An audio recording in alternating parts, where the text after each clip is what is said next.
Hi, we're the Pander brothers. We are filmmakers and graphic novelists. I'm Jakob, I'm Arnold. and we are continuing our series on the life cycle of making an independent feature film. And right now we're covering the writing process, the screenwriting process. Today we're going to be talking about going from the treatment phase to writing an actual screenplay and how we go about our process of writing screenplays for feature films. In the last video, we talked about creating the treatment and really getting the initial storyline put down on paper, as it were, going from the brainstorm raw ideas of the premise and brainstorming it into an actual storyline. Now that we've got this whole treatment fleshed out, we've got a really good solid draft of the story, and it's just in a prose form with some intermittent dialogue probably written into that treatment. Then what we'll do is we open up Final Draft. We use the Final Draft software to format this writing into an actual screenplay format. And we'll just go through that treatment and cut and paste over into Final Draft that prose into kind of action within the Final Draft document. And what that allows you to do in Final Draft is to actually format it. So you'll say, okay, I'm going to put a scene header at the top, interior or exterior, street, night. And then that scene that you've written, which happens on an exterior street at night, you cut and paste that in there. And then you just kind of do the same throughout your treatment. You just start to bring over all those scenes and format them into the screenplay format within Final Draft. Once we've got that, then we've effectively just transferred the treatment over into Final Draft, into a screenplay. But given it the format's helped sort of actually beef it out a little bit, because it's got, now you have the scene headers and you might have a little bit of the dialogue, the structural dialogue, if you will, that's represented in this, really the anatomy of the beginnings of your screenplay. And it's good for morale, for one thing. It's good for morale. You start to say, nice okay, this is... Yeah, you start to see it and it starts to look like a screenplay, but it's not a screenplay yet. It's still a treatment in this screenplay format. And so really what effectively these treatments are is they become kind of scene placeholders and general descriptions of what that scene is going to be. And now it's time to truly write that scene as a movie scene. And that scene might be, a really deep, rich dialogue scene that has a whole bunch of movements within it. It could be a 2-page scene. It could end up being a 10-page scene. But basically what you're doing is you're kind of using that now as your guidepost to start really just sitting down and now writing those scenes out as you're seeing them in your mind and as you're seeing the movie. Bona fide scenes, as you're seeing the movie, exactly. And this can take several weeks. It all depends on your own personal rhythm and also how detailed of a treatment that you've also created that's there. So, time. And again, there's going to be scenes that you're more inspired to write than others, obviously. So those, you might give more attention to, but there is a kind of just like anything, sometimes it feels like a chore to say, get that, scene from point A to point B or but usually that can be an opportunity for invention or establishing new characters or supporting characters and things like that. And I would say even when things start to feel like a chore, those are also good indicators of how can I make this more entertaining, exciting to myself. How can there's often you are the first audience member. You're trying to entertain yourself, right? So you're writing a movie you want to see. And so that's I think those are the voices. Those are the little clues as you're going through. Really what you're doing right now is you're trying to get that first draft down on paper, get that whole movie written. This is not the final draft. This is just you getting this idea fully out into a full 3-act structure screenplay form, which now is getting you closer to that movie script. And what this allows you to do is, and what we've kind of discovered recently is oftentimes when we get to this first draft and get it finished is we'll print it out. And that gives us something to take away and kind of look at and not have that computer, the ability to fiddle with things as you see them. You missed punctuation, or, oh, this line could be different. But just get that first draft out, just blast it out, and then give yourself a PDF or a printed version of it, and read that whole thing through as if you're watching it. And did the essence of that idea that you've been so passionate about translate? Did it actually end up on that paper? And what is good about that is going about that process is again, yeah, you kind of tie your hands, by putting it in whether it's, even if you print it out, you want to make notes, but there's something about just turning it into a PDF that you can't really edit, or it's a pain in the ass to edit.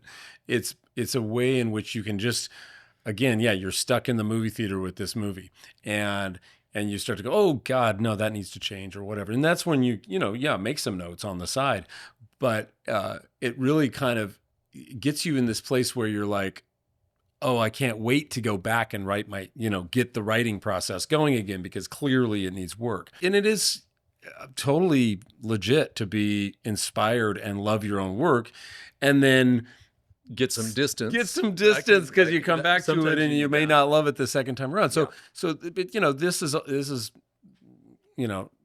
part of the process. The other thing that you kind of are looking for when you're looking at that first draft is just looking at the balance of your story, because usually a story is going to have an A story and a B story. It's going to have some subplot elements in it. And oftentimes when you pull together that first draft, sometimes those B stories might be, it's as if you're doing a sound mix, and do you want the drums really loud, or should those drums be a little bit further back in the mix, and you want to hear the vocals a little bit more. And so those kinds of modulations between the A story and the B story, in various subplots, are what you start to see as well when you look at that first draft and kind of go, okay, how do we get our main protagonist to really be the front of the story and push us, be the driver of this thing? And those are all the kinds of things that you may find when you're in that early stage. And backing up a little bit before even getting to that point is the kind of allowing yourself to be an artist, in the writing, to it's true. Yes, you're sort of taking these scenes and really making them the movie in your mind and how you want to see it. And yes, you're entertaining yourself, but you're also kind of, pushing yourself.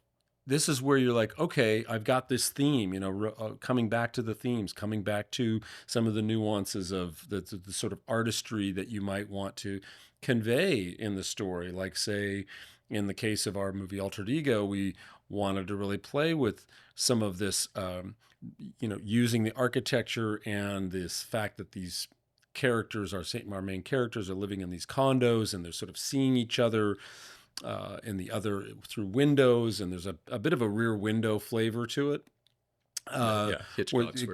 Hitchcock's Rear Window, where you're sort of seeing into the stage of these other people's lives, and there's some taboo, there's some intimacy, there's voyeurism, there's a sense that they have a life and kind of certain assumptions about that life when there's really something completely different going on. So all of that is, again, the sort of artistry side, the kind of the conceptual side. And there may not even have to be a lot of dialogue in that. That's where you're really painting with the words, and you're drawing yourself in, and you're scaring yourself. Even like you might do something that you write and you go, oh God, this is kind of, too violent, or this is too sexual, or but we're going to walk to the line, maybe step over the line. So all of that to say that don't be afraid. Just a technical process. It's a very soulful process. It is, exactly, and it's like don't be afraid to make yourself uncomfortable. That's right. That's and don't be willing to embarrass yourself in the process, right. Because that's kind of hopefully getting closer to some honesty in the truth. And that kind of comes back to some of the first early videos where we're talking about speaking from experience, or drawing from experience in the storyline, and looking for those opportunities, particularly with dialogue. And Jakob definitely has a really strong grasp on story structure, and I tend to take on some of the first pass at dialogue. And it's in that process where you suddenly see yourself in these characters. And I think, you were talking about it earlier, I think in the previous video, where, you're kind of, you have to sort of see yourself in these different characters, and each character has their own motivation, and they have their own desires, and their own thing that they're not talking about, but that they want. And so that is coming through the way you're depicting the characters in the story. And in that, the dialogue expresses those feelings and those doubts and those fears. And so all of the emotional dynamics. And so to get that, so obviously structural dialogue is very practical, of like, okay, we're, so for procedural scenes, but even so, it's sort of like, well, what situation was I in? If it's where I can bring something to these characters that I was in an argument, or I was in a misunderstanding, or there was something funny that had levity that actually felt authentic, and where there was real laughter that you're imbuing into these characters. And like, talk about scare yourself, you might be in an argument scene that you're writing, and you might have to go, okay, I remember that argument I had that one time, and that is very private and personal, but you might take some dialogue from there and go, gosh, that kind of fits what's going on in this misunderstanding and of this fictional situation. And to inject that in there, you may be bringing something to your story that suddenly nobody's seen before, because guess what? It's your story, it's your experience. And so I think that's where you're getting, it's maybe uncomfortable, but it's true. You're getting closer to a kind of a truth that you're bringing to the characters. And I would say the other thing is, like, a lot of times that, on the structure side, the idea is to kind of get that stuff worked out so that you can kind of just free yourself up and let those characters play within that structure. That's right. You can really lose yourself in the moment. It's almost as if you're performing that scene yourself, or kind of living that scene yourself and being in that interaction. And so I think that that's where this other state of flow kind of opens up from the base that you've set for yourself to then play within and and really bring those scenes to life. So it's really a kind of it's a back and forth between kind of organized structure and just this kind of chaos.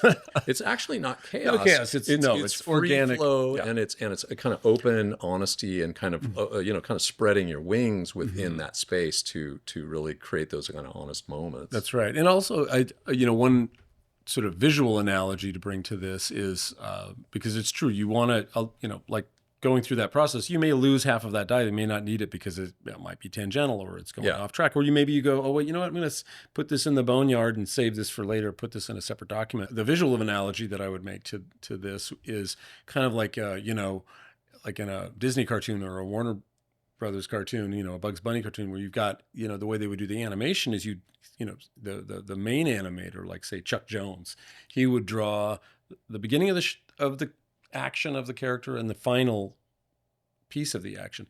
And then there were these animators who were masterful, who would do the in-betweens.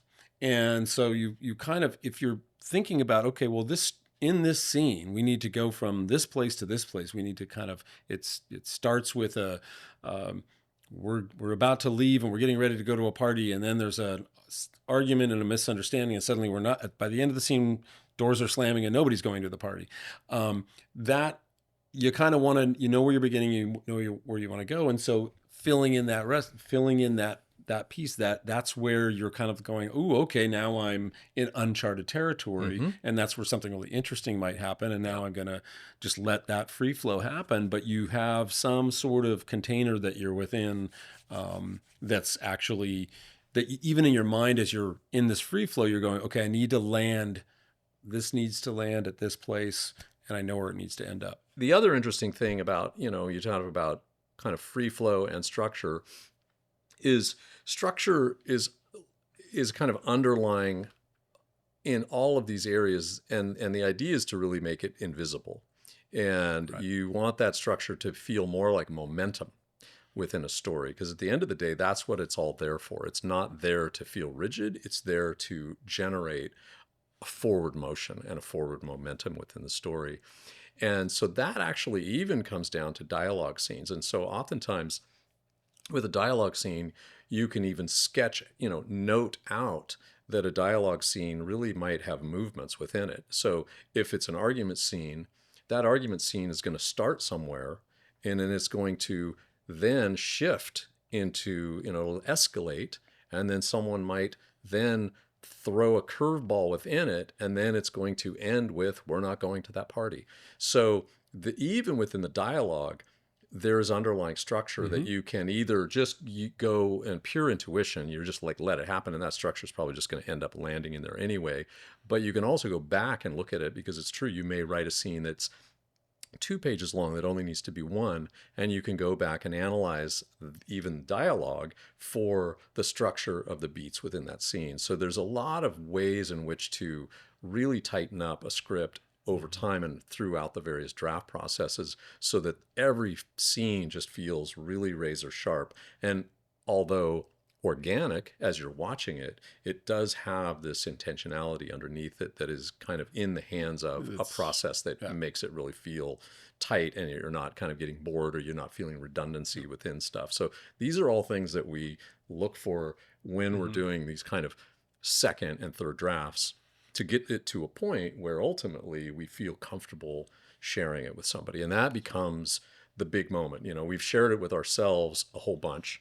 In our process, which is a collaborative process, we, we'll sort of do, like in the screenplay we're doing now, I just did a draft, and I just days ago sent it to Joachim, and he's just begun reading it, and we'll probably make notes on it. And so, and we might go through that process, or that series of back and forth in 3-4 times. I mean, it's not like there's any one set way. We may find in the middle of it we're like, some other fundamental thing that's missing, or who knows. So it's really because you start to kind of also get some distance from it, because someone else is bringing something to it. And so the things that you become married to, for instance, you start to get hopefully more flexible about, because again, you're looking at the greater good of oh, okay, yes, that is redundant, or yes, that is maybe or you're over like too much too soon in the story. That's right. That kind of the dynamics might be off.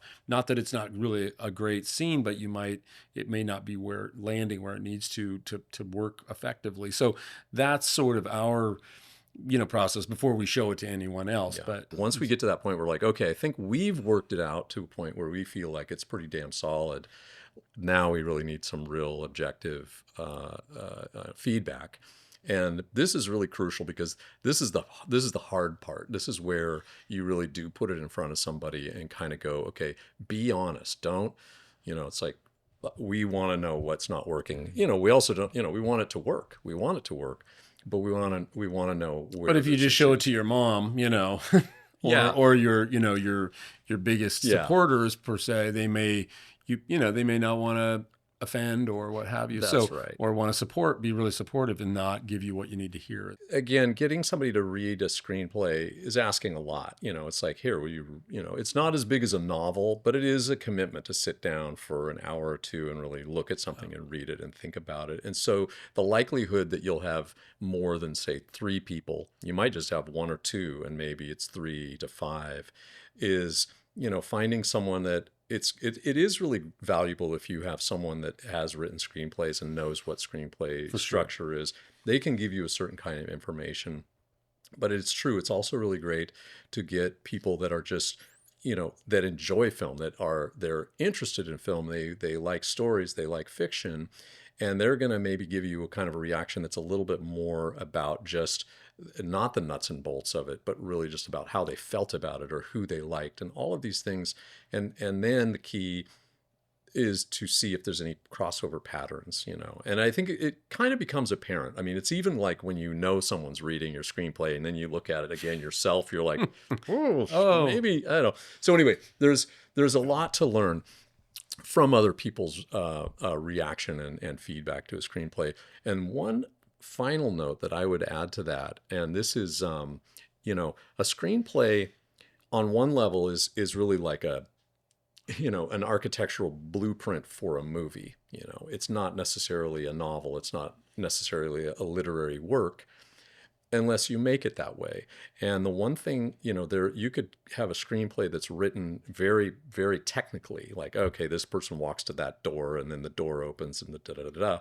And that's not very exciting to read. And that might help somebody. But I think at the end of the day, writing something that's very compelling, making the action and the prose within the screenplay format super lean. You don't want to overdo it. It's not like trying to show off of how great you can write, but it's making it exciting, lean, and having momentum and enthusiasm within the prose of that screenplay, so that people are reading it, they're getting swept up in it, and part of that is because you're respecting their time, and you're not expecting them to read a novel. You are, and it's worth mentioning, you're trying to create a movie. You're trying to write a movie. So you're trying to keep it under 100 pages ideally, or somewhere in there, 95 to 110. And so, and the more room you save, in your descriptives, the more you have room to tell in other places. So, how can I keep it lean and mean and entertaining without having to, and interesting to read, interesting word plays, to keep you engaged. So it's not just like, perfunctory, but engaging. And that is a challenge, but it's a great challenge. That's kind of the fun challenge. And it is really where you kind of establish some of the voice and the tone of it, particularly when you want to really give the overall, story of a feel and a vibe. Yeah. And the only thing I'd add to that too is, we had talked about it at one point, was, just in terms of invention and originality, and you don't want to get let the abstract audience that's going to one day see your movie dictate too much, but you can kind of tell when you're falling into comfort zones and using whether it's a trope or whether it's a formula, because you loved seeing that in that awesome Tarantino movie. And you know what? Guess what? That's going to find its way in those cool influences, and that's totally legit. I think. I mean, I find myself quoting Star Wars, and I'm like, oh no, okay, I gotta find that. Just things that because they're so reductive a lot of the time, and they're kind of like, they kind of keep propelling the story forward, and that can be, again, structural dialogue. But usually, you want to go in and really make that original, give it your voice, because people have seen, audiences are sophisticated, and they have seen, especially with genre, material. So it's just I mean, it's good basically to be like critical of your own choices in that regard. That's right. And I mean, there are so many films now. I mean, there's so much material there. So it's almost that you owe it to your audience and yourself to try to bring something new to the table. Because if you're going to commit and spend the time to do it, and also if you're going to go all the way and actually make it as a movie, you don't want to just do what everybody else is doing. You've got to bring your voice to it and bring something kind of fresh to it. It's a choice. It's really, and some people are happy doing that. But I think for, auteur, independent film, and then in our case, we're sort of a bit of hybrid, because we do love genre, and we do love, creating, some things that do play off of formulas, and then bringing our own original spin to it. I would say that's an approach we take. Yeah, and it's a great way to explore all kinds of ideas, hang these ideas on classic genres, be it a thriller or, a horror film, a gangster film, but you can explore so much about human, the hero's journey. I mean, human foibles. What happened to you? What did everybody has their own life, and certain things are routine, and that we share, and that's a shared experience. And then certain things are really unique that are sometimes too personal, and then other things that are like, okay, this happened to me, and I'm going to bring this into this story somewhere, somehow, because that's my voice. And I think that's where it takes some bravery to do that sometimes. But that's where the stuff is, and that's what keeps people that's when people remember who wrote the story or who made the movie. So Yeah, or just remember the movie. Well, hey, if you want to see Altered Ego, it's actually streaming now online, and we'd love to hear any comments, any questions in the comment section below. And we're going to continue the series on the making of in an independent film. we're going to get into some of the how you take your finished screenplay, and hopefully at some point you go, okay, let's commit this. We're going to call this good, and now we're going to Let's go make a movie. build a world around it and build a team around it. And so that's going to be what we're exploring next and sharing with you based on our experience. All right. Thanks so much for watching and listening, and we'll see you in the next one. See ya.